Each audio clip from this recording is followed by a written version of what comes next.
Attention 10th graders, this video might help you to increase your percentage in the next 2025 class 10th board examination. So let's get into the video. In this video, I'll be telling you all the tips and tricks I used to score 94% in the board examination and also the mistakes I made due to which I could score only 94%. I'm back with my diary. So मैंने first page आप लोग के लिए इस diary में लिखा है. So yeah, hello there, welcome back to my channel Sana Shamim. So मैं अपने आप को पहले इंट्रोड्यूस कर सकती हूँ, मतलब कर देती हूँ. मेरा नाम सना शमीम है and I just passed out class 10. Just तो नहीं बोल सकते बिकॉज 6 से ज़्यादा महीना गुजर चुका है. सो मेरे क्लास 10 में 94% आए थे and I was from CBSE. सो मैं आपको आज ऐसे टिप्स एंड ट्रिक्स मेथड्स बताने वाली हूँ जिससे यू कुड स्कोर 90% एंड मैं अपनी गलतियाँ बताऊँगी जिससे you could score more than 95%. So let's get into the video. So कल रात बैठ के मैंने एक एक चीज़ सब्जेक्ट वाइज एक एक पॉइंट लिखा है ताकि मैं कोई पॉइंट मिस ना करूँ. सो let's get into the video. सबसे पहले मैं इंग्लिश से स्टार्ट करती हूँ. In English I follow 2 channels पूरे साल भर, दैट इज़ पढ़ले एंड एजुकेशनल भैया. मैं यूटीज़, हाफ ईयरलीज, मतलब ऐसे मतलब मुझे जब पढ़ना होता था तो मैं उनके एनिमेटेड लेक्चर्स देख लेती थी. एंड अगर बात की जाए, और जब आप उनके एनिमेटेड लेक्चर्स देख रहे हो तो प्लीज़ एनसीईआरटी सामने रख देना, क्योंकि अगर आप जब पढ़ रहे हो तो कुछ वर्ड आ जाएंगे जिसको आप अंडरलाइन कर लो और या फिर हाईलाइट कर लो, क्योंकि वो वर्ड आपको आंसर राइटिंग में बहुत ही ज़्यादा हेल्प करेंगे. जैसे कि आप कोई वर्ड ले लो, प्रीजुडाइज. इट कैन हेल्प अगर आप आंसर राइटिंग कर रहे हो, अपने ही वर्ड में कर रहे हो, तो अगर आप वो प्रीजुडाइज वर्ड यूज़ कर ले रहे हो तो आपका मतलब आंसर, मतलब आप जो आंसर होगा वो पढ़ने में भी अच्छा लगेगा एंड ऐसा लगेगा या मतलब कि आपने अच्छे से पढ़ी है स्टोरी, ऐसा लगेगा. तो आंसर राइटिंग में ऐसे मतलब मेन वर्ड्स जो आपके आंसर फॉर्मिंग में हेल्प कर सकते हैं उनको अंडरलाइन कर देना और हाईलाइट कर देना. तो ये 2 चैनल तो मैंने अपने यूटीज़ और हाफ ईयरलीज में पढ़े थे. और अगर बात की जाए बोर्ड से पहले जो प्रिपरेटरी लीव मिलती है 2, 4, 5 जितनी भी दिन की, उसमें मैंने क्या किया था, तो मेरे तो सिलेबस कंप्लीट हो गया था, इंग्लिश का भी, ग्रामर का भी. मैं खुद से रिवीजन भी कर सकती थी और मैं कोई चैनल भी फॉलो कर सकती थी. आई फॉलोड अ चैनल जो कि था इंग्लिश बाय तान्या शर्मा. तो वो बहुत अच्छे से इंग्लिश पढ़ाती हैं. उन्होंने क्या किया था ना, वो इंग्लिश भी मतलब लिमिटेड टाइम में वो मैराथॉन्स लेती थी 3 घंटे 4 घंटे की, और वो ऐसा नहीं मतलब ब्रेक के साथ देती थी, तो उसकी टेंशन मत लो. तो वो मैराथॉन्स लेती थी, उसमें आप अच्छे से पढ़ सकते हो और रिवीजन भी कर सकते हो. इंग्लिश भी पढ़ाती हैं और ग्रामर भी पढ़ाती हैं. और वो क्या करती थी ना, जो टॉपर स्टूडेंट्स थे उनकी आंसर शीट की स्लाइड भी अपने उसमें लेके आती थी कि मतलब ऐसे लिखना है आपको. एक छोटी छोटी चीज़ कभी होती है ना कि एक लाइन बाद शुरू करना है कि एक लाइन पहले शुरू करना है, लेटर राइटिंग में कब कितना पैरा लिखना है, ये सब मतलब होता है छोटा छोटा, मतलब कन्फ्यूजन्स होती है. तो वो मतलब ऐसे लाती थी स्लाइड्स कि मतलब आपकी सारी कन्फ्यूजन क्लियर हो जाए. और वो टॉपर्स की होती थी तो वो बहुत अच्छा करती थी. तो मैं उनको तो पूरे मतलब प्रिपरेटरी लीव में मैंने उन्हें ही फॉलो किया और मैंने पूरा इंग्लिश उन्हीं से पढ़ के मैं गई थी. यू कैन ट्रस्ट हर, बहुत अच्छी टीचर है वो. और अब मैं हिंदी की बात करती हूँ. देखो हिंदी में मैंने क्या किया था ना, पूरे साल मैंने एनिमेटेड लेक्चर्स पढ़े थे. एनिमेटेड लेक्चर से मैंने पढ़ा था. और अगर कोई सा चैप्टर पोएम हो गया जो बहुत ज़्यादा शुद्ध हिंदी में है, फिर मतलब समझ नहीं आ रहा है, तो उसके लिए आप मैग्नेट ब्रेन यूज़ कर सकते हो. मैंने मैग्नेट ब्रेन यूज़ किया था. देखो उनकी वीडियोस थोड़ी बड़ी होती हैं लेकिन बहुत अच्छे समझ में आता है. और अगर आखिरी की बात की जाए कि मैंने बोर्ड के एग्ज़ाम से पहले प्रिपरेटरी लीव में मैंने क्या किया था, तो उसमें भी मैंने इंग्लिश बाय तान्या शर्मा, वो हिंदी भी पढ़ाती हैं, उन्होंने वो भी बहुत अच्छे से पढ़ाया. उसमें भी उन्होंने टॉपर्स की आंसर शीट दिखाई, सब कुछ, ग्रामर सब कुछ उन्होंने पढ़ाया था मैराथॉन्स में. एंड मतलब बहुत अच्छी हैं वो ma'am, you can trust her. मतलब कोई स्पॉन्सर नहीं है बट मुझे पसंद है वो, और वो बहुत अच्छे से पढ़ाती हैं. देखो और अगर आंसर राइटिंग की बात की जाए तो सारी चैप्टर्स, पोएम्स अच्छे से पढ़ना, और जो बहुत टफ वर्ड्स होते हैं उनकी मीनिंग भी समझ लेना, क्योंकि हिंदी में अक्सर ये होता है कि जो टफ वर्ड्स हैं वो आपको एग्ज़ाम हॉल में याद नहीं आते हैं. तो अगर बाय चांस वो आपको याद ना आए तो आप उसका जो मीनिंग समझे हो वो खुद से आप उसका आंसर बना सकते हो. क्योंकि मेरे साथ ऐसा होता था ना, हिंदी में जो टफ वर्ड्स होते थे मैं उनकी मीनिंग समझ लेती थी. मुझे पता था ये एग्ज़ाम हॉल में मुझे याद नहीं आने वाला है, लेकिन कभी कभी होता था याद भी आ जाता था, रेयर केस, लेकिन मैं वही करती थी और बहुत अच्छे से आंसर फॉर्मिंग भी हो जाती थी. अब आते हैं मैथमेटिक्स पे. देखो मेरी मैथ जो थी वो बेसिक थी, लेकिन मैं स्टैंडर्ड का पेपर, मैंने प्री बोर्ड तक मैंने स्टैंडर्ड का पेपर दिया है. मतलब पूरे स्कूल में UTs, half yearlies, UT1, UT2 and whether it is annual, pre board में सिर्फ मैंने बेसिक का दिया था, और नहीं तो पूरे टाइम मैंने क्या दिया था, स्टैंडर्ड का दिया था. एंड मैंने मैथ में क्या किया था। मैथ में लोग कहते हैं कि if your basic NCERT is enough, NCERT और एनसीईआरटी एग्जाम्पलर। तो मैंने एग्जाम्पलर नहीं सॉल्व की थी, मेरे पास बुक ही नहीं थी एग्जाम्पलर की, तो मैंने एनसीईआरटी पढ़ी थी अच्छे से। और मैंने मतलब जैसे कि मैंने कहा कि स्टैंडर्ड का पेपर मैं दिया करती थी, so I also studied from RS Agarwal, क्योंकि लास्ट तक तो मैंने लास्ट में RS अग्रवाल से मैंने नहीं पढ़ा था। मैंने जब प्रिपरेटरी लीव थी मैंने एनसीईआरटी से ही पढ़ा था।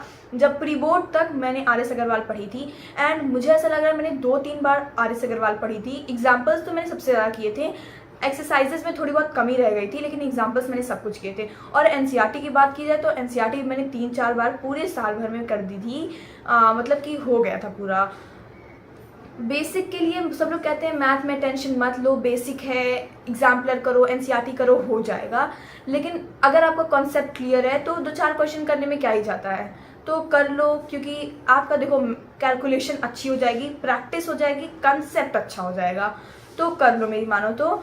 और बस अगर आपको कोई मतलब कि वो कोई YouTube चैनल फॉलो करना है तो मैंने कोई फॉलो किया था ऋतिक सर को from PW and Shobhit sir from next topper.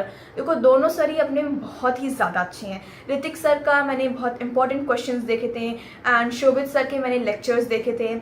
मतलब ऐसे मतलब मेरा था क्या, कभी इस पे आ जाओ कभी इस पे आ जाओ, जिस हिसाब से मेरे पास टाइम होता था, जिस हिसाब से मतलब मुझे ऐसा लगता था इनकी वीडियो ज़्यादा अच्छी, इनकी वीडियो मतलब मैंने दोनों ही देखा था proper. Ritik sir and Shobhit sir both are very good incomparable, so आप किसी की भी वीडियो देख सकते हो, बहुत अच्छे टीचर्स हैं, मैंने इनको फॉलो किया था। और लास्ट में ना ये लोग क्या करते थे, मैराथन्स लेते थे इंपॉर्टेंट क्वेश्चंस की, तो वो ज़रूर लेना, बहुत ही ज़्यादा बेनिफिशियल होती है। तो मतलब आपका ऐसा टाइम होता है कि इतने टाइम में आपको करना है, कैलकुलेशन करनी है, तो बहुत अच्छा होता है, तो उसको ज़रूर ले लेना। एंड या अब आते हैं सोशल पे। देखो सोशल मतलब एक ऐसा सब्जेक्ट था जिसमें मैं पूरे साल भर I was totally dependent on Digraj sir, Digraj Singh Rajput, you must know him. आपको उनका जानना मतलब आप उनको तो जानते ही होंगे। सो मैंने पूरे साल उनसे ही नोट्स बनाए, उनके ही मैराथन्स लिए, उनके ही वन शॉट लिए, मतलब सब कुछ मेरा उन्हीं से था। मन में ऐसा था मैं यूट्यूब खोल रही हूँ, अगर सोशल के लिए खोल रही हूँ तो it should be Digraj sir.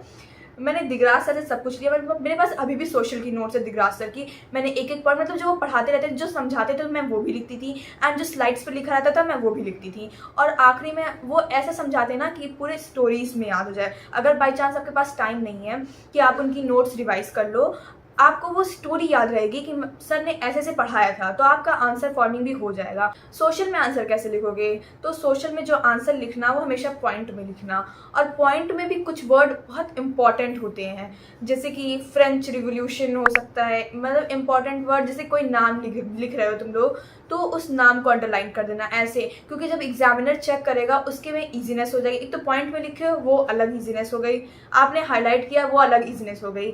अगर बाई चांस आपने कुछ गलत लिखा है या तो आपका 1-2 पॉइंट कम है, तो शायद एग्जामिनर आपको नंबर दे, तो ये ज़्यादा चांस होता है। तो आप ज़रूर मतलब ऐसे वर्ड जो इंपॉर्टेंट वर्ड है उस पॉइंट में भी उसको भी ज़रूर अंडरलाइन कर देना पेंसिल से या फिर पेन से, वो अच्छा होता है। एंड और अगर आप पूछो कि मैंने प्रिपरेटरी लीव सोशल में क्या किया था, तो मैंने दिगराज सर की मैराथन फॉलो की थी। उन्होंने क्या किया था ना, वो सुबह में भी मैराथन लिए थे, तो उस मैराथन को ज़रूर देख के जाना। हमारे साथ क्या हुआ था, मेरे साथ पर्सनली मैंने वो मैराथन देखी थी एट एग्ज़ाम हॉल में, लिटरली 4-5 क्वेश्चन सेम मैंने सुबह ये पढ़ा, मैंने सुबह ये पढ़ा, मैंने सुबह ये पढ़ा, आई वॉज लाइक दैट। मतलब ज़रूर उनकी मैराथन लेना, बहुत मतलब सुबह जो आप पढ़ते ना वो ज़्यादा आपको याद रहता है, तो आप ज़रूर उनकी मैराथन लेना। बहुत अच्छे टीचर हैं। और मैं जितने भी टीचर्स के बारे में इस वीडियो में बात करी, कोई स्पॉन्सर नहीं है, it's from my own opinion, और मैंने जिनसे पढ़ा है, जो मुझे पसंद है और मुझे जैसा लग रहा है कि आप उनसे अच्छे से पढ़ सकते हो और वो आपको हेल्प कर सकते हैं, इस पॉइंट ऑफ व्यू से है। अब आते हैं साइंस पे।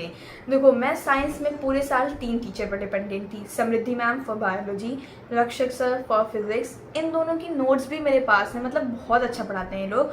एंड साइंस पूरा प्रशांत भैया तो ऑलराउंडर है ही, उनसे मैं साइंस की नोट्स और जो भी लेक्चर्स थे मैं उनसे लिया करती थी। अगर मैं बात करूं कि प्रिपरेटरी लीव से पहले मैंने क्या किया था, प्रिपरेटरी लीव से पहले मैंने पूरी मैराथन जो है वो प्रशांत भैया से ली थी। उन्होंने पूरा रिएक्शंस, केमिस्ट्री में पूरा रिएक्शंस तरह से सम अप कर दिया था, एंड फिजिक्स में ऑल फार्मूलाज जो इंपॉर्टेंट क्वेश्चंस थे, एंड केमिस्ट्री में बायो के जो रिएक्शंस थे, फोटोसिंथेसिस के ये सब, और जो एब्जॉर्प्शन फोटोसिंथेसिस में जो 3 पार्ट में होते थे, सब कुछ मतलब एकदम अच्छे से उन्होंने सम अप कर दिया था। और देखो, जब साइंस पढ़ रहे हो तो हमेशा ऐसे याद रखना, चैप्टर के बीच में ऐसा ब्लॉक टाइप का समथिंग मतलब आपको कुछ मिलेगा, तो उसको ज़रूर कर लेना, क्योंकि उससे आपका कंसेप्ट अच्छा होगा। और शायद हो सकता है वर्ड्स को चेंज कर दे, लेकिन क्वेश्चन वहीं से बना दे आपके CBSE में, तो ज़रूर उसको पढ़ लेना। मैं तो उसको पढ़ती थी हमेशा। एंड लास्ट में मैंने प्रशांत भैया से ही मैराथन लिए थे, जैसे कि मैंने आपको बताया। साइंस में आंसर राइटिंग का क्या है मकसद? देखो, साइंस में आंसर राइटिंग में क्या है, देखो कंसेप्ट क्लियर होना चाहिए तुम्हारा, और चाहे जैसा मतलब कि कोई भी कंसेप्चुअल बेस्ड क्वेश्चन हो, चाहे जैसा हो, वो आपको आ जाएगा अगर आपका कंसेप्ट क्लियर हो। तो आप मेन फोकस साइंस पे करना, कंसेप्ट क्लियर करने का। और साइंस में तो आप लिख सकते हो आंसर चाहे जैसे भी, पैरा में, पॉइंट में, लेकिन कोशिश करना कि अगर कोई आंसर पॉइंट पे आप लिख सकते हो तो उसको पॉइंट में ही लिखना, क्योंकि एग्जामिनर के लिए वो चेक करना ईजी हो जाता है, एंड मे बी एग्जामिनर खुश होकर आपको ज़्यादा नंबर दे दे।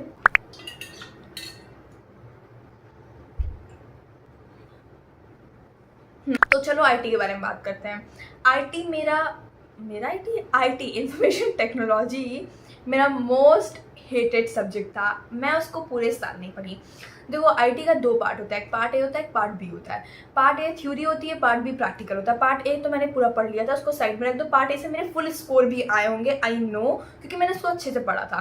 पार्ट B जो होता है वो प्रैक्टिकल्स होते हैं, उसके लिए लैपटॉप, कंप्यूटर की ज़रूरत होती है। मेरे पास दोनों में से कोई भी नहीं था। मेरे साथ क्या था ना, मैं एग्ज़ाम से पहले भी मानोगे नहीं कि मैं जाती थी स्कूल में करने के लिए, मैं मेरी दोस्त, मैं करने के लिए जाती थी प्रैक्टिकल्स, ताकि मुझे स्टेप्स याद हो जाए। लेकिन एग्ज़ाम हॉल में बैठने के बाद पता चला कि स्टेप तो आने ही नहीं थे, स्टेप तो लिखना ही नहीं था।